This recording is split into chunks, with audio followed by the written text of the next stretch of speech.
Hi there. Come closer, let's chat for a minute. Now, I'm Fox, and this week we're doing something a little different. We're talking about ourselves, giving you guys a chance to get to know us a little bit and our gaming history and all that, so let's get to it. The game that started it all for me was, ta-da, The Legend of Zelda for the NES. And the reason is because up until that point, a game had never let me feel so in control.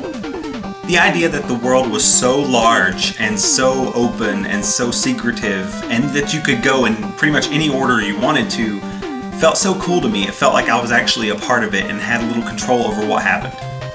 Of course, you know, aside from being like the best game ever, so it's awesome, what can I say? My fondest gaming memories vary throughout my life, and the first one that comes to mind was when I was really young. And I wasn't really able to decipher realism from, you know, TV and all that with video games. And my sister had rented the Friday the 13th game for the NES, and I was terrified of Jason as a kid anyway. So watching her play that was pretty scary. And she picked the character Mark, and my brother's name is Mark, and he was gone that day. And when she died on that game, I freaked out. I thought he was dead. I thought he was never coming home again.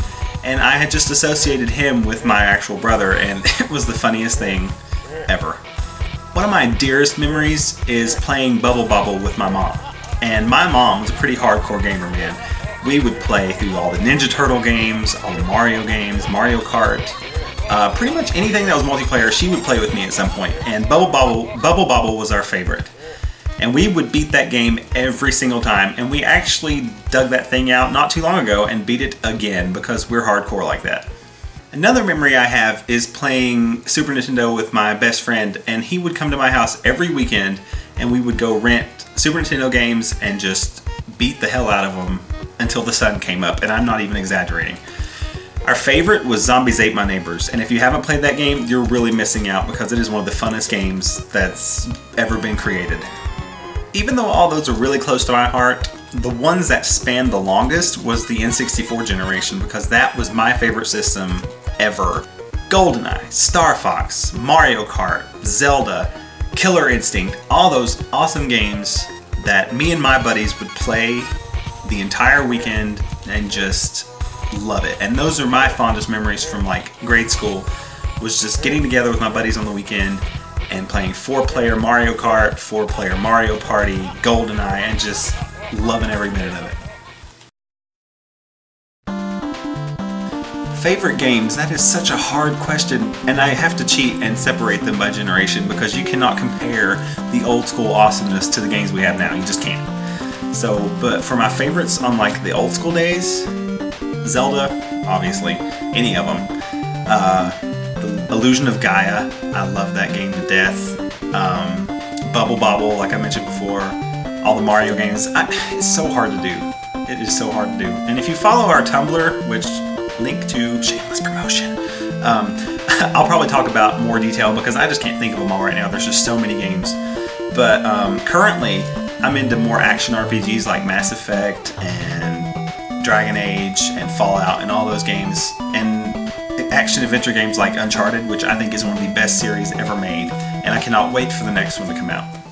You know, I thought I was going to make it through this video without gushing over Final Fantasy, but here it comes. No, not that one. This one. Final Fantasy X is my absolute favorite Final Fantasy, and I will tell you why. When I was a kid, I had such a temper when I would lose on video games. I would get so mad, and my mom was so happy when the Game Genie came out for the NES and Super Nintendo and all that stuff, and the Game Shark and all those cheating consoles, because I could not beat a Final Fantasy game to save my life as a kid. I just did not comprehend them, I couldn't do it right, and I hated it. And I would always end up cheating to beat the final boss or whatever. And I know that sucks, blah blah blah. But I haven't used one in like over 10 years, so don't even start judging. But Final Fantasy was the first Final Fantasy that I beat without cheating. And I've beat all of the other ones since then, but this one still stands out to me the most because it has the most gorgeous score, that I've ever heard. I used to be able to play To Xanarkand, which you can hear right now on the piano, and I wish I could still remember. I need to whip that out and start that up again. That's what she said. No, but the fact that my two favorite characters from the Final Fantasy universe, Lulu and Auron, are in the same game makes it my absolute favorite beyond all imagination. And they haven't been able to beat it since, in my opinion. So that's getting to know me. I hope I didn't bore you to death, and I hope you stick around because next week we're going to be doing our favorite throwback games, meaning the retro games that we still hold close to our hearts. So if you like retro gaming, definitely check that out. And don't forget to rate, comment, subscribe, follow us on Twitter, which will all be in the information, follow our Facebook page, all that good stuff, and tell your friends about us because, you know, we're awesome like that. So stick around, and I will see you soon.